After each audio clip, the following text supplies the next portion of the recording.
Welcome to Performance Talk with your host, Yul Gordon and Chris Costa, where professionals discuss the latest news and developments in the profession and all areas that affect sports performance, strength and conditioning, nutrition, recovery, performance, and much more. Listen now to your host and this week's guest, next on Performance Talk.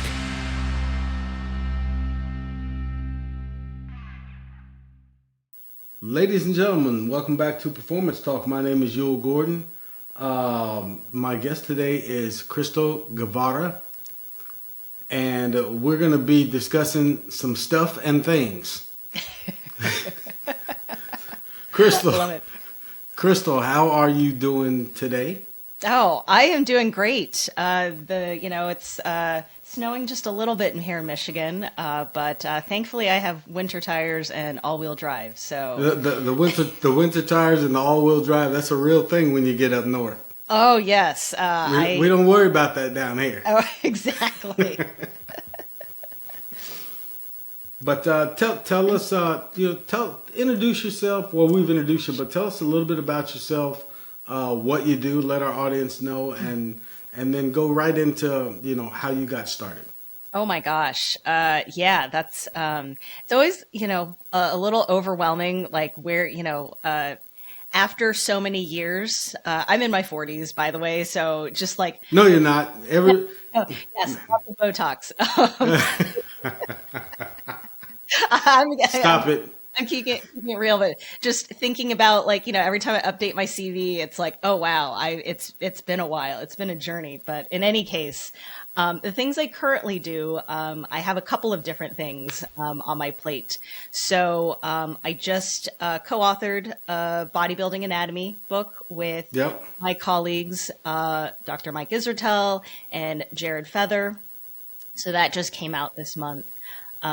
I work with RP Strength in a couple of different capacities. I am the operations manager in the YouTube department, as well as the director of RPU, RP University, which is sort of a kind of community educational platform that we will be set to release next month.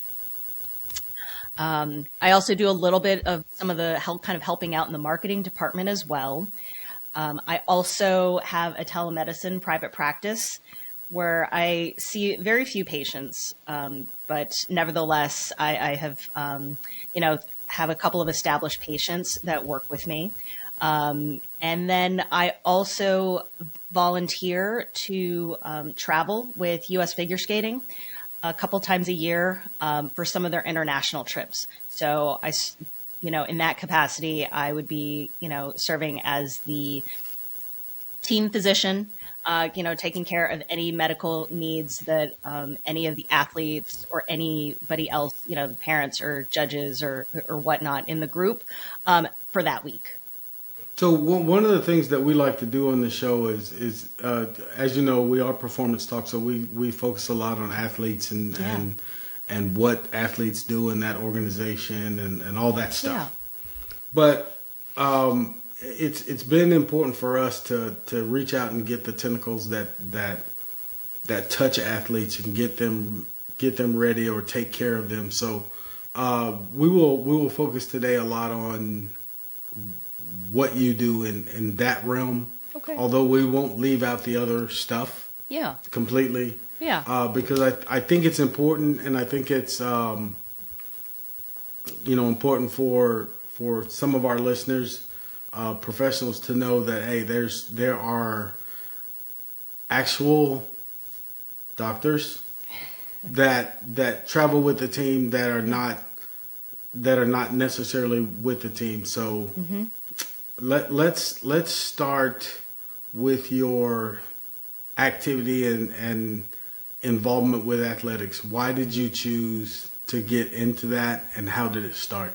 Oh man, it started a long time ago. I didn't really know what I wanted to do kind of once I hit college. Grew up kind of playing sports. Some sports I definitely was, never the fastest or the tallest. Volleyball was sort of my the thing that I loved. Okay. And then once I realized that sort of, maybe I'm 4'11", so 4'11". I like to call it sometimes, although I don't think of it as a challenge. I call it vertically challenged. Yeah, just a tad. It was great in elementary school, but yeah. Well, join the club. Yeah. I'm not a basketball player, so we'll just put it that way. Yeah. I thought I really wanted to become a physical therapist. I was looking at that when I first, and working with athletes. So I remember very early on, I can't be an athlete, my dreams of becoming a collegiate athlete or a professional athlete are very low. So what else, is available to me, and maybe working with athletes in some type or capacity, is still on the table. And I thought maybe physical therapy would be sort of a good fit for me in college. Took a very long detour kind of a ways because I really discovered how much I loved chemistry and math in undergrad. And you did? I ran from it like it was the plague. I ended up finishing it all, but man. Yeah, I dropped the kinesiology degree and ended up going for chemistry and math. And I really thought that, playing in the lab with chemicals was like my thing. I wanted to make big molecules. And I went to Michigan. I went to Wisconsin, went to grad school thinking I really wanted the PhD. Ended up getting a master's degree and realizing that was not the path that I wanted to take. Did some, real thinking, taught chemistry at a local community college while I really kind of weighed out the pros and cons of everything before going to medical school. And thinking about, sports medicine was, still on the table. I still really, returned back to wanting to work with athletes. And I really enjoyed it. I really enjoy that population. I love the fact that, they're just so motivated and, put in the work, have all these goals. It's a blessing to be able to work with that population. So I hope that answers your question. I took a really huge detour. That's all right. We like detours. That's okay. We learn more when there's detours, when we get off the beaten path. Yeah, and then family medicine, I really liked the variety.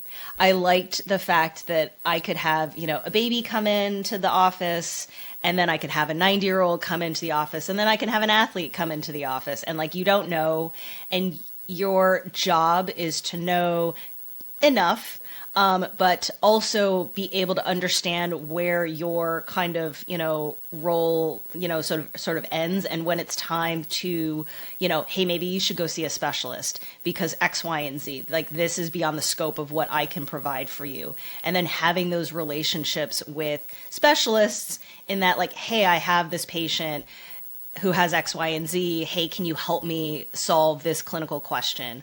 Or, I'm not quite sure about this. Maybe you can help me. So I loved having that relationship with specialists also. So when we were doing our search for guests, I ran across your name, and of course I also I seen that you had the book was coming out with your partners and Human Kinetics. So with our relationship there, we talked to them, and I say, hey, let's see if we can get her on, because you do have an eclectic background, and you do have a situation where you were an athlete. I see you do a little powerlifting. I do. I did. You did? Okay. We'll talk about that a little bit, and also your involvement with RP Strength and how that came along. We'll talk about that a little bit. But let's continue along the lines of you. So now you're through college. You went to med school. You came out.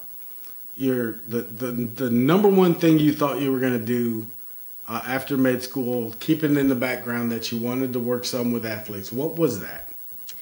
Oh man, yeah. So when I finished, it was in the middle of COVID. So that was, man. yeah, that was, so I did my sports med fellowship during COVID. And so that was definitely a learning experience. A lot of I'm ups sorry. and- Don't let me keep your train of thought if you can. Yeah. But how was that switching from, what usually is a face-to-face thing, but now is a video thing? Video slash bubble slash like I could not really connect with athletes because we were all covered up. So a lot of people, Okay. don't really like. I just feel like I don't really remember their faces a lot. So it was pretty hard in that sense. I remember when the shutdowns happened, it was sort of like, oh, this thing that I had worked up for so long is, the whole identity crisis where like, what am I going to do now? What am I like, are we even going to have a fellowship? Some people deferred for a year. Right. But I decided to push through and see what I can make of it.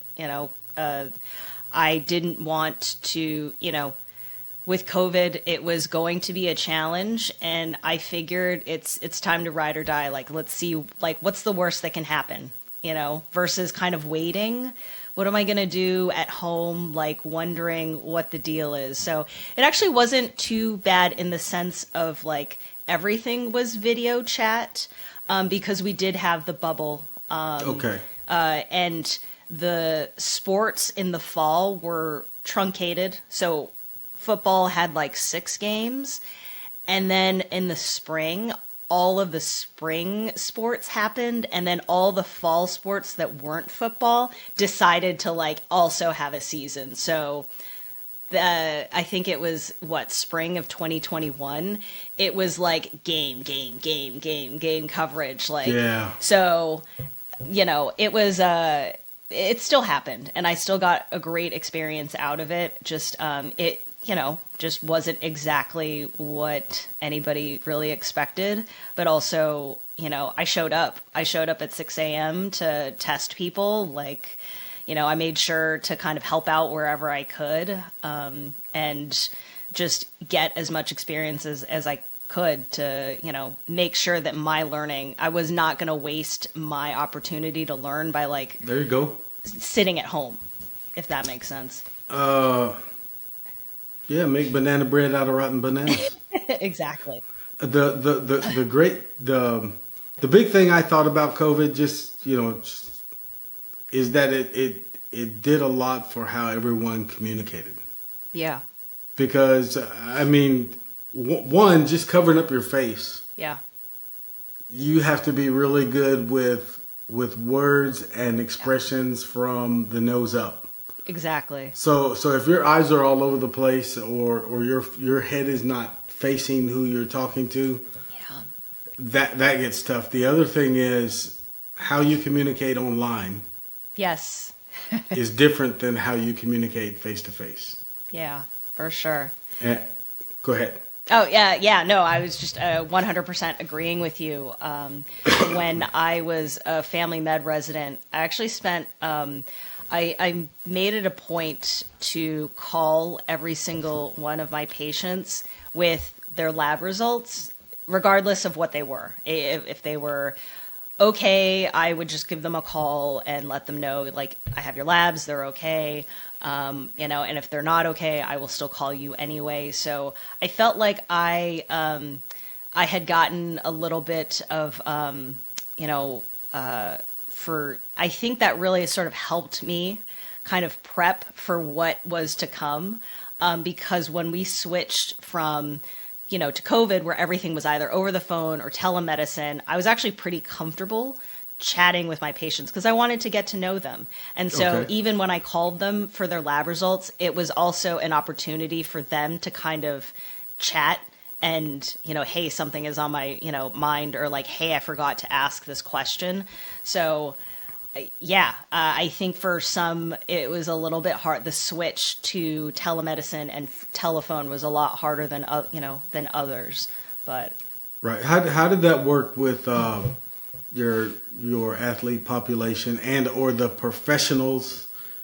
Because that work with athletes, because I know sometimes with other professionals working with the athlete, they go from what they see. yeah, yeah, And they don't always see exactly what you see, or the athlete might tell you something that they don't tell them, or yeah. all of those things that when it comes into doing what's best for the athlete at that time, we sometimes, when we're all together, we can kind of read body languages and stuff, and things don't have to be said, or it's not necessary for an explanation. Thankfully, because we were in a bubble, we could at least still kind of, congregate in a room. Maybe have sitting in one corner versus the other, and A big room. Taking our mask off. I'm going to just say it. We took our mask off every now and again, and it was totally okay. When everybody was tested. So I think there were times where, and I remember getting sort of caught at points where, like, I would hear one thing, somebody would hear another. So I always tried to make sure that, I would at least have, the athletic trainer with me, and like having us together as a group, having a really good relationship with the athletic trainers. I think they're, for the most part, the boots on the ground, like next in line of like what's going on and how to kind of best communicate what's happening to some of the other coaches, some of the other like higher level staff, that, kind of that hierarchy of, kind of that chain of command, I guess, that's kind of right there, particularly in football. But also, I think for the most part, the most communication I would be doing back and forth is between myself and the athletic trainers, because they're usually going to give me the real deal, but also I found that like I really could trust them and how they, when there was always ever a situation where like, hey, I need to like talk to the coach about this, they were Right. helpful in like helping me navigate that situation, because I'm not. That's what they do. Yeah, totally. They are actually there to be, in some sense, a conduit between the coaching staff and the actual sports medicine doctor. Right, right. But I think it's also very helpful for even the sports med doctors to also just sort of like ask questions, and like just sort of in like the strength and conditioning staff.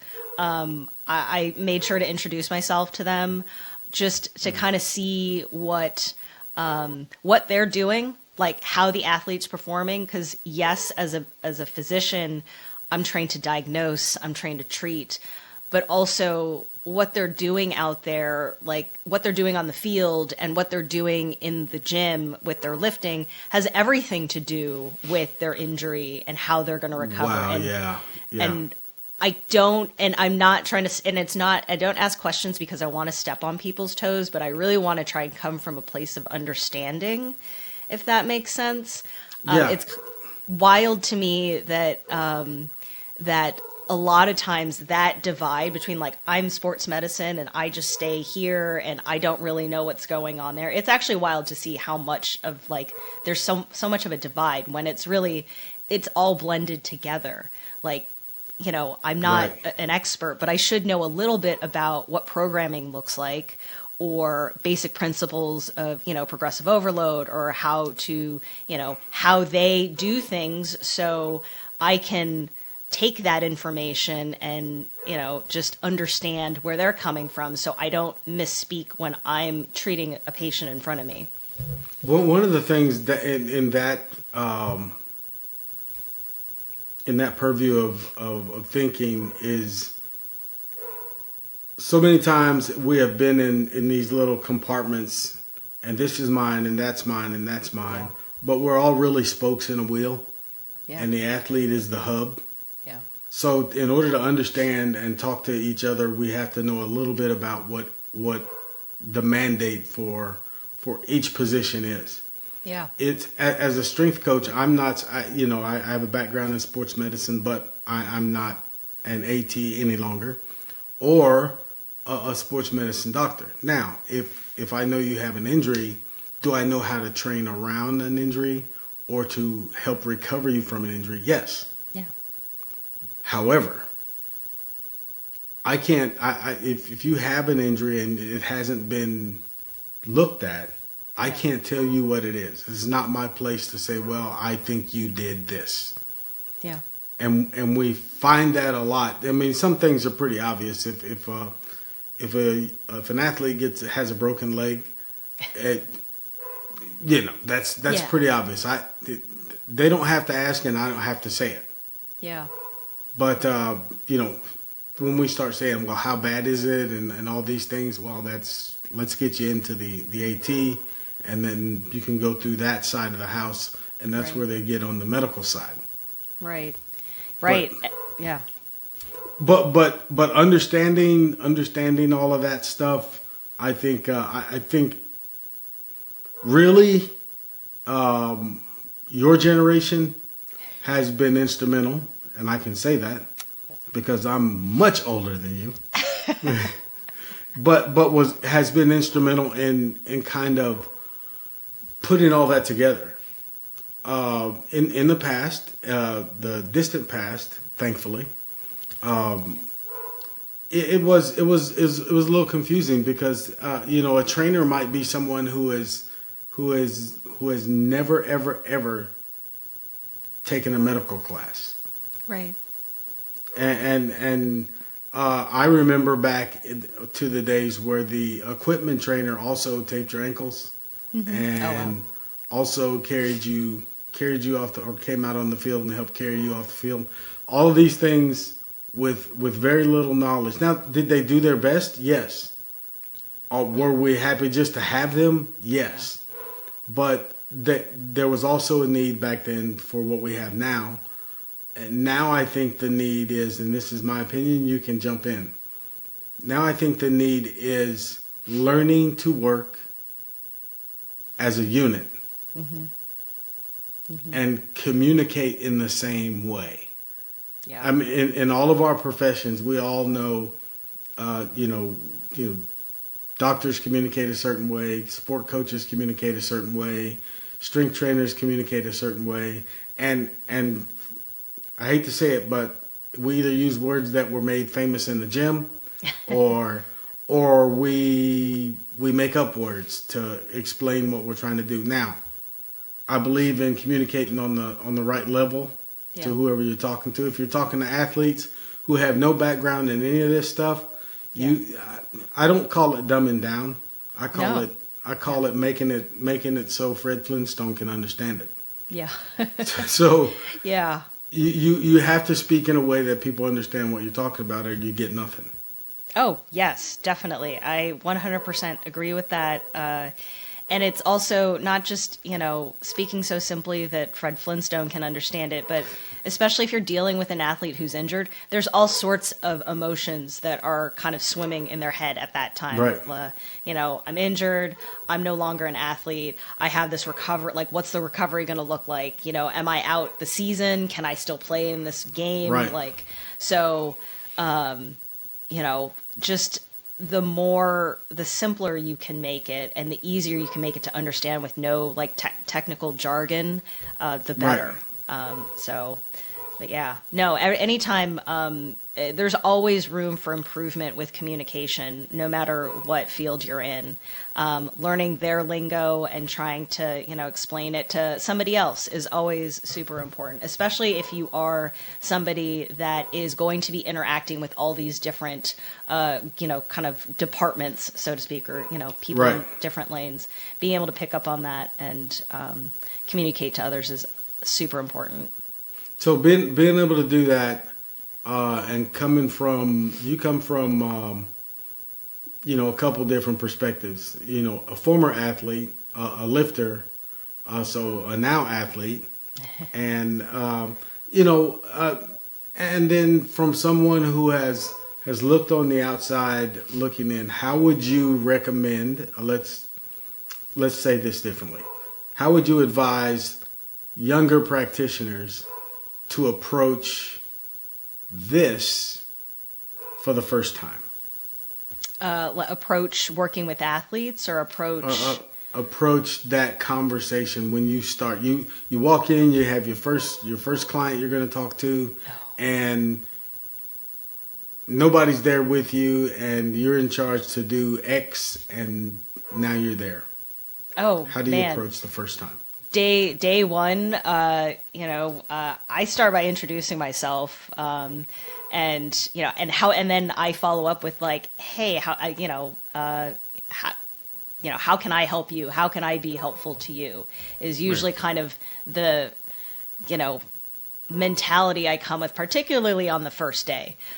You want to, I think the things that have made me sort of successful, I guess, or at least had people sort of take notice, is that is what I'm coming into, is I want to be a helpful person on this team. I want to make sure that I can do whatever is in my, Now, we've all seen it done the opposite way.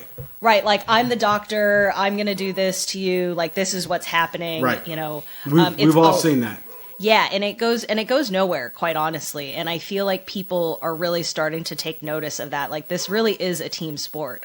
A lot of people ask me, like, how do you get into, oh wow, like these opportunities? And it's, I really just showed up on time, even before the time started, and I went above and beyond to make sure that I was being a team player, and I wasn't like, I'm this doctor, my doctor, right. Expertise is going to come when somebody asks me a question, but I don't have that persona of like, I'm too good to do whatever, like, even covering some of the, figure skating events, it's sort of like, I realize that we're going to be in this bubble for 12 hours. I'm the only one here with a car. Let me go get some snacks from Costco so we can all, not starve in this, right. Ice skating rink. Or somebody needs, medication at, the pharmacy, and we don't have a car. I have a car. Let me go drive and get that. Like, it, right. I'm not above doing those types of little things there. And if that's, and if that's not your kind of jam, then maybe, this kind of work isn't really for you. I try to make sure that, like, I sort of emphasize that, because people really want, like, the recognition. People want the end goal of, like, I have this title, or I have been, volunteer for this, without really understanding, like, the nuts and bolts of what it really takes to, have that, the process that you go through, and the things that you have to do, along the way that may not be, listed as part of your doctor job. Right. Well, for all of us, the most important thing to know is that we're in a service profession. Yes. If you're a coach, you're serving the athlete. If you're an athletic trainer, you're serving the athlete. Yeah, we serve other levels as well. Yeah. Like, we might be part of a professional team. We might be part of the academic team, or we might be part of whatever. But we're still serving those individuals and institutions. So in that communication, or with communication and understanding that we're all in a service profession, when you say that, or when I've said that, sometimes I get that long stare. That one where okay, somebody's not getting it. Yeah. Because what do you mean we're in a service profession, Coach? Well, it means that you have to have a certain level of selflessness and understand that you're not the most important person in the room. Yeah. It's that athlete, or sometimes it's that coach, because they're the ones that need your input or your information. Yeah. So you have to communicate, as we were talking about, Yeah. in a way that they can understand what's going on. Yeah. I mean, one of the biggest things that I ran into early on was people in the profession Yeah. wanting to talk like they were talking in a classroom. Yeah. And we've seen it. Yeah. I know you've seen it. And you immediately get the 1,000-mile stare. You're in the coach's office. You're trying to explain something, and you revert back to the classroom. For some, that's where they're comfortable, but they have to get uncomfortable. Mm-hmm. So we've talked about the profession and how you got into it and where you are and all of those things. Where do you think the profession is right now? The profession of, one, sports medicine, and the profession, two, of the profession of understanding sports medicine. If that makes sense. I know what I'm trying to ask. I don't know if I'm asking it. But where's the profession of sports medicine right now? Yeah. And where do you think it needs to be from your perspective? Man, that's a really great question. I think because then and the reason why I have the long sigh and the long pause is because that also, kind of blends into the conversation of medicine as a whole here in the United States. So, I think sports medicine is, the hard part that I'm starting to see with a lot of people is the amount of kind of time that it requires in order to make a functioning kind of sports, medicine team and athletic performance within, particularly within even in collegiate sports. It's tough. I think, and I'm not sure this is just for myself, because I saw a lot of it on top of COVID. I saw a lot of people get really burnt out, myself included. And for a lot of people, particularly the athletic trainers, the compensation.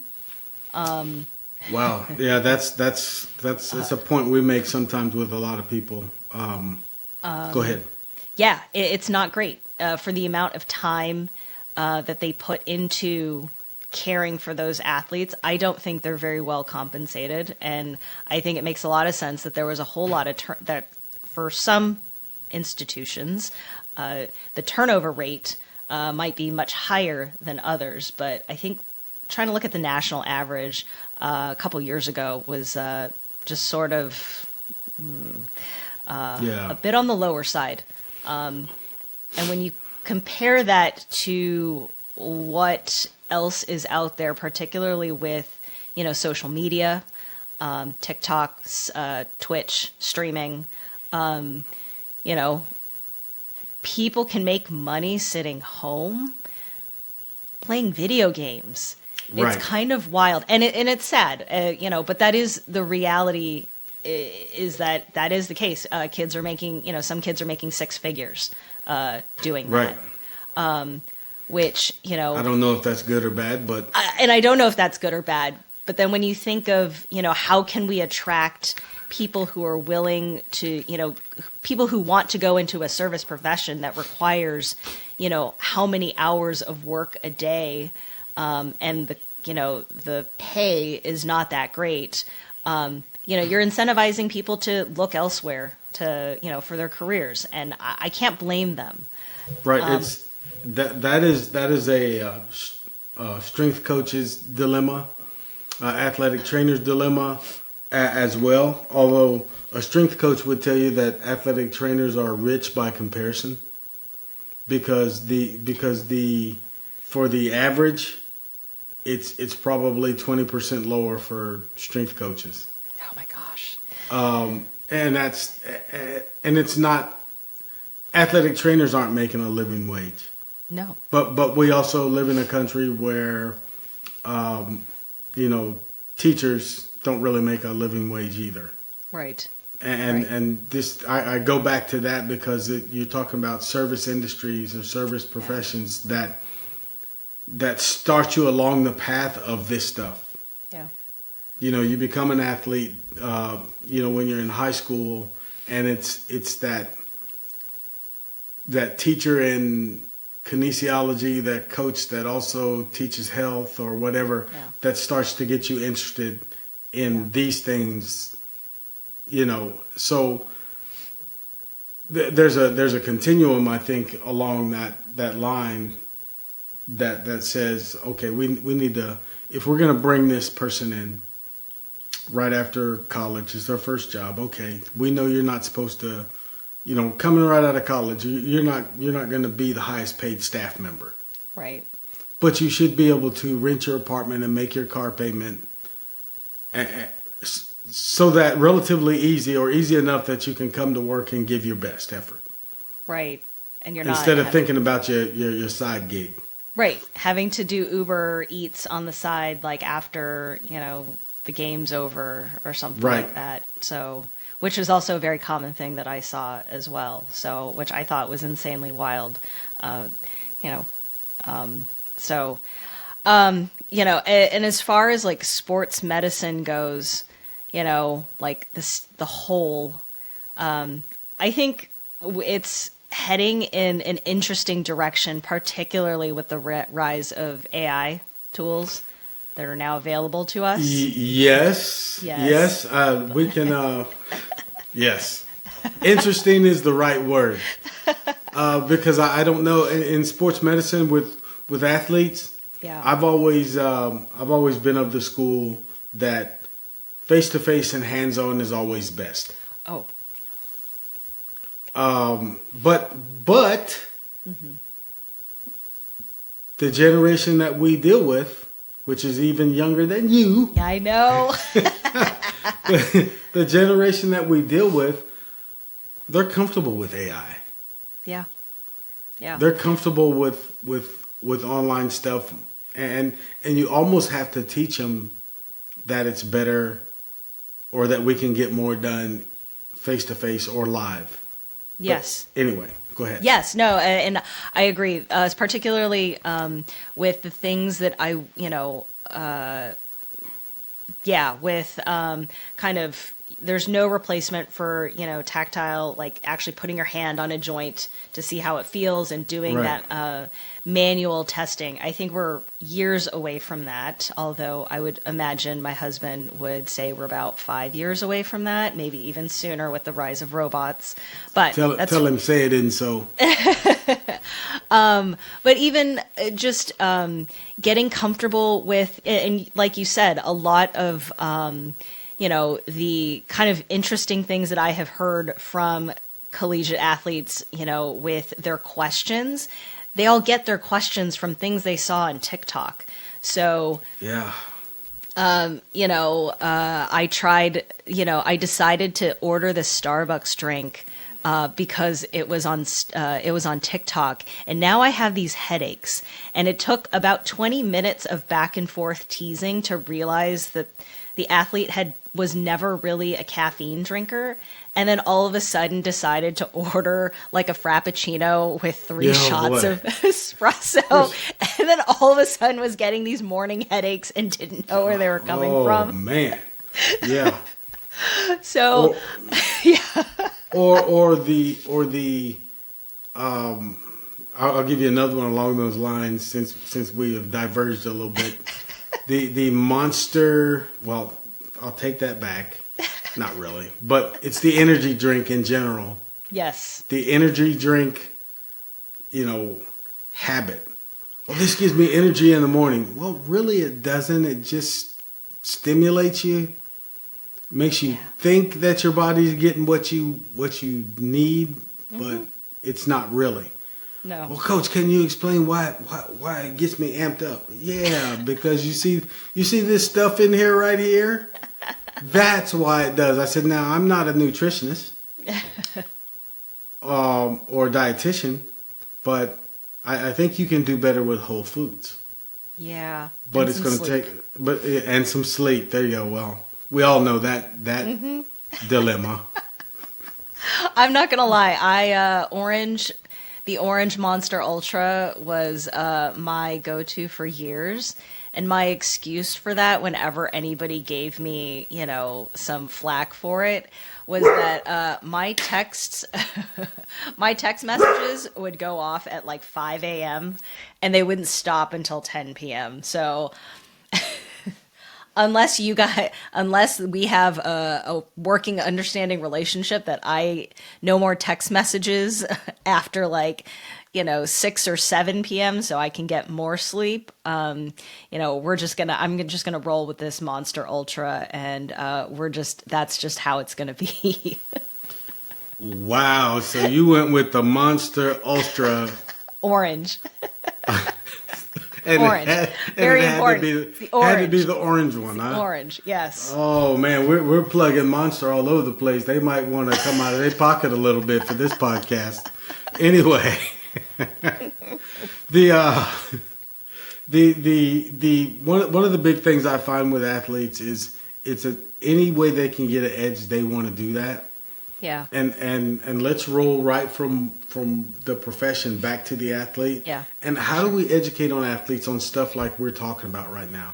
What's the best way? Because if you have a kid that's drinking these energy drinks and they've not had any adverse reactions, and nothing's happened, and they work for them, and then you take them away. Right. You say, we're going to take this away from you. Oh gosh. What are we doing now? Even if their body is better, their brain may not be. Right. I mean, you're taking out, especially if you're not. I mean, a huge component in there is caffeine. So we're back, and we were talking about the Monster drinks. Yes. Yes. Just because there is a lot of caffeine in it, so. You would definitely have to wean that down, especially if they're not, they're used to some level of caffeine to kind of get them amped up, to try and just sort of take that away, especially if there's no adverse reaction to it, is going to be tough. It right. really is. I think the other thing that I've been trying to kind of talk to other physicians about, and I know that that's really tough, is a lot of people get their misinformation from social media. So why, as physicians, are we not trying to educate the public with very basic, good information to kind of help flood that sea of disinformation and whatever random stuff that people are saying about this and that? Why are we not, why are we on the sidelines complaining about what's out there, and why are we not doing more participating? But not doing anything, right? Yeah. The physicians and nutritionists and dietitians. Yeah. I would like to see a closer working relationship. This is me personally. Yes. I would like to see a closer working relationship and a better understanding by the physician of what the nutritionist brings to the table. Yes. Because they're not just an assistant or somebody who talks about food or whatever. Because the importance of getting that right mm-hmm. can keep them from getting to you, basically. Yeah. But I think what happens a lot of times is that and this is my opinion only, you can tell me I'm full of it and go away. But sometimes I think physicians think that nutritionists don't have enough. They're not at the same level that they are. Oh my gosh. There's wow. Sometimes, I didn't say everyone. Yeah. There's some special. I think in the sports world, or those physicians that work in the sports world are much better suited and equipped to work as part of that unit. Yeah. And I think they do a fairly decent job. Yeah. What I work with a lot of times is I'm an independent practitioner in the performance world, mm-hmm. so I may be talking to a pediatrician mm-hmm. for an athlete who is 16, but is 6'3", 280 pounds, and they're recommending. I don't know. I'm making this up, so don't. If you're a physician out there, please don't beat me up. I'm making this up, but they might be recommending Pedialyte and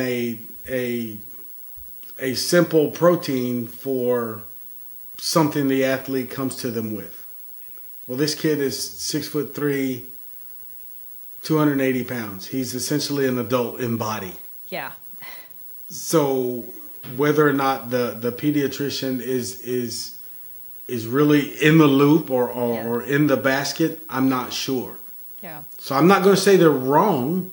I'm just going to say that they may not be in the loop. What do you think about that? Yeah. Also not in the loop, but also I don't even argue, like, as a nutritionist, man, that's such a tough job because you have to have that. You really have to have that buy-in. Like, you come to see the physician when you're sick or when you're injured. You eat every day. Right. You eat multiple times a day. And I can only imagine having that many athletes to try and, like, convince or work with them of, like, how can I get you to eat, or how can I get you to eat this or less of this. Even the nutrition counseling that I give to general population patients has always been like this delicate back and forth conversation where, hats off to all the nutritionists that, and, to be able to do that day in and day out is, a lot. And it's not an easy gig. No, and it's the function of understanding actually who you're working with on a deeper level. Yeah. If it's general population, we have enough numbers and enough data that we can kind of figure out, okay, what do you normally need to do? Now, I worked with multiple diabetic athletes. Yeah. And they have some unique needs. Yes. And how they get their calories. I've sat down for one athlete, and it's 2 hours with a nutritionist like this, and that's just me and the nutritionist. Yeah. And then they have to relay that and communicate that to the athlete.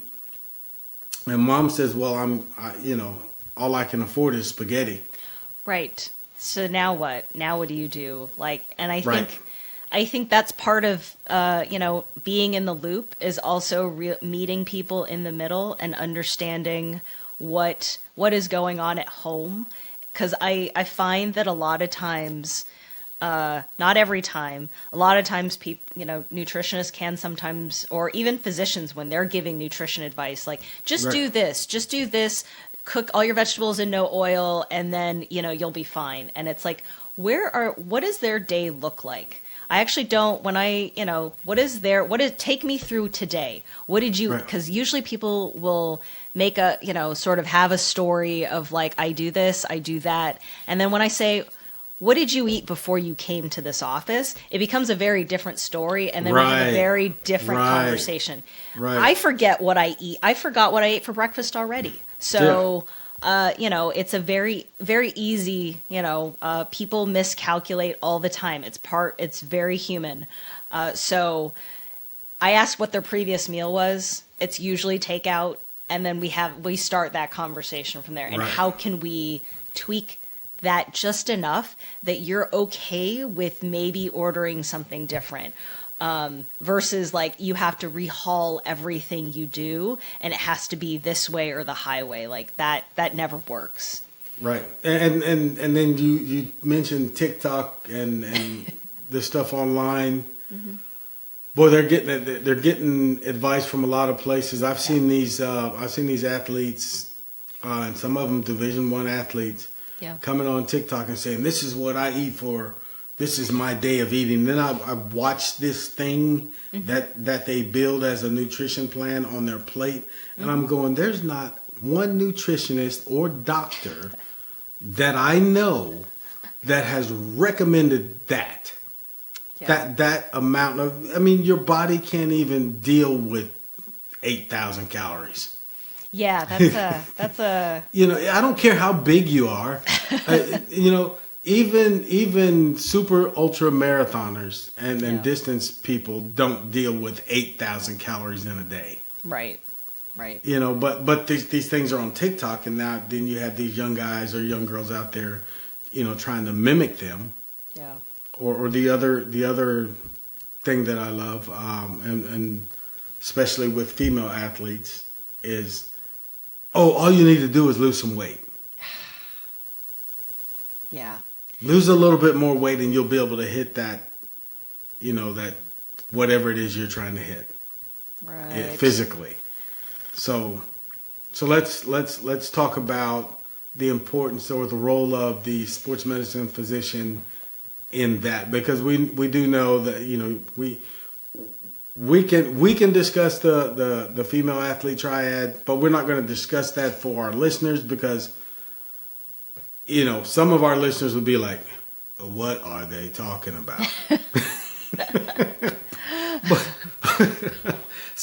but things like that are different, especially for our younger female athletes, and getting an understanding of you don't have to be in that position. No. I would also even argue your muscle, like building muscle and being strong, building your bones so it can, take on the demands of your sport is just so valuable. And, as much shade as I throw on social media and the TikTok generation, right. At the very least, I throw a whole tree of shade. See, maybe this is just my algorithm. Strength in female athletes is, starting to become like really popular. Yeah. And like celebrated. So I really love that. The rugby player, Alona Mar. Yeah. Amit Alor, who just took gold, wrestler in the Olympics. Yes.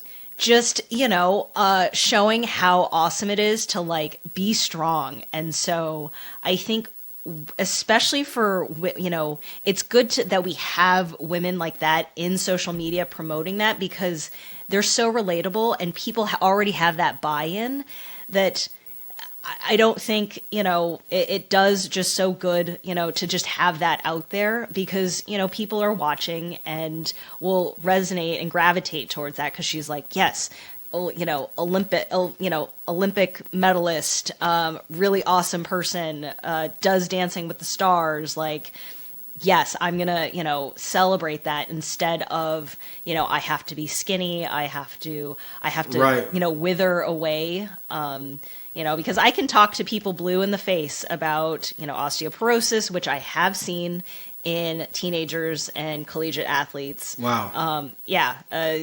And how, their performance also goes down. The amount of injuries that people see because they are under fueled. Right. People just aren't gonna, they're just gonna be like, okay, you're just saying that to me, but deep down, I really want this, like, I can tell you that I have had some experience in female sports, and my daughter was a collegiate athlete. I've trained a lot of female athletes, and one of the big things that we had to talk about, and we're talking about early 2000s, late 90s, early 2000s, was let's get in the weight room. Oh my gosh. Coach, I don't mind. Coach, I don't mind exercising, but I don't want to lift weights and get all bulky. Well, listen, that doesn't have to happen. Right. We're trying to get stronger. Yeah. And you could use a couple of pounds anyway. Well, I don't want to gain any weight. Well, do you want to get stronger? Yes. Yes. Do you want to be fit? Yes. Okay, so we need some lean muscle. Yes. Well, I'll just lose my body fat. Well, it's all those old arguments. Yeah. That they're being pushed down now, and I'm very, very happy for that. Right. They're being pushed down, and with a great deal of success. Yes. And I think maybe that we're over the hump with that a little bit. Yeah. But there's still enough old school out there that I really think that if you lose a little bit of weight, you'll your endurance will be better. Well, where did you read that from? Right. There's women professional athletes that I know of that came into their professional sport, soccer or basketball, and they were a little heavy. They were a little overweight. Mm-hmm. And they were put on a diet and made to lose a bunch of weight. They come back the following year. Yeah. The coaches and everybody, the announcers, they're lauding and celebrating their fitness now because they're a lot more fit. But all of a sudden these injuries start to happen. Yeah. And their performance levels aren't where they were. So they've lost some strength. They've lost some endurance. Then in one case, the athlete gained some weight back, some lean muscle, but she gained some weight back. Probably, let's say if she lost 40 pounds, she gained back 20 and got stronger. Yeah. And those kind of things. And while everybody says, well, we're anxious to see how this, she's not been successful, in her, keeping her weight loss down. That kind of commentary. Yeah. On the internet, on television, and those kind of things. And then she comes back and has just a phenomenal year. Oh, but what'd she do? Right. She gained some weight back. You made her lose too much weight because your focus was somewhere where it shouldn't have been. On the weight. Right. Yeah, on the weight. Instead of her being healthy and all those things. If we do the right things, our body weight will go where it needs to be. Right. Especially as athletes. Right. And I think the focus of just the scale weight versus the body composition, like you were saying, the lean, you need muscle, but it's very difficult, and it only in certain cases can you diet down, and the whole body recomposition where like you lose fat and gain muscle all at the same time. Right. For that happens sometimes for people typically who are new to sports or new to exercise in general. So for these athletes, very less likely to, happen. And, or, if they decide to, go down the dark hole of, performance enhancing drugs, which I would hope none of them would because, they're in a drug tested sport. So, right. So that's a conversation I think we could take and do several laps on. Yeah. But I try not to just pontificate too long on one thing because what happens is that's a subject where I get really passionate because I watched my daughter suffer with that a little bit. Where her coach said, well, you need to, and me and the coach had a conversation. Oh, wow. We had a conversation. I said, you recruited her and you're trying to tell me what? Yeah.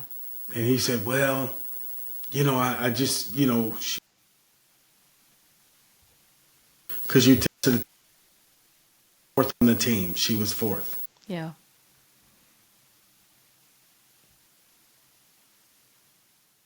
Other things where you're testing the fitness level of an athlete for the demands of the sport. And she was in the top 5 on the team of, 25 people. Right. He didn't like the way she looked. She was a more muscular athlete. Probably roughly, I would say 165, 170. But, probably body fat for a female at around 18, somewhere around there. But he had a problem with the way she looked. And so he thought she wasn't fit, although that didn't bear out on the field.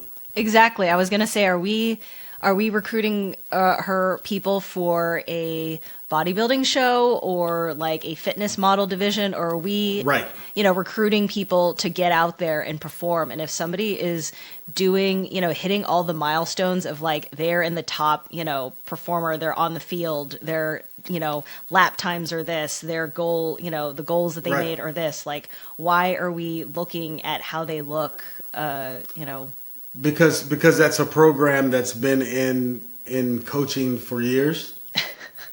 Literally, the eye test, whatever that is. Oh.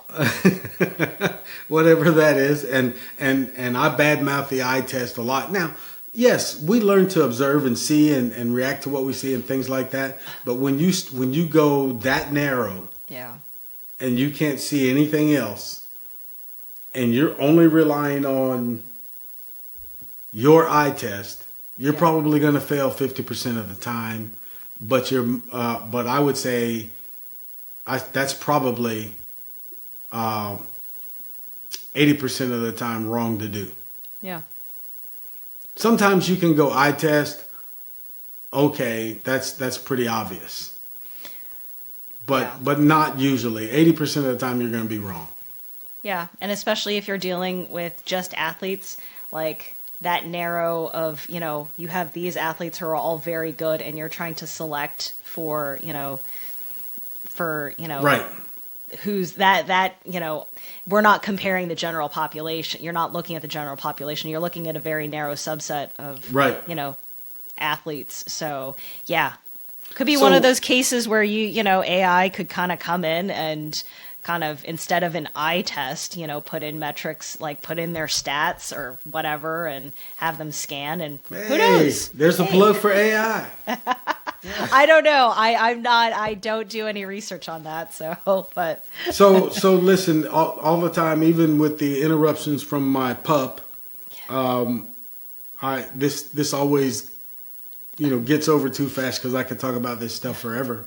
But tell us where we can find the book, where we can find Christle Guevarra, and,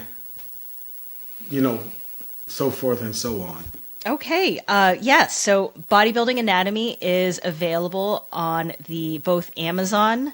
Look up Bodybuilding Anatomy, 3rd edition on Amazon, and then as well as the Human Kinetics website. I'm mostly on Instagram at Dr. Christle, CHRISTLE. And also I am on, you may be able to find me on the rpstrength.com website as well. So our RPU community will be up and available to the public next month. Okay. Well, Christle, it has been fantastic having you on. I really appreciate your patience with us on my little fella. That's all good. But it's been a wonderful conversation. I hope you'll come back and visit us sometime. Thank you so much for having me on today.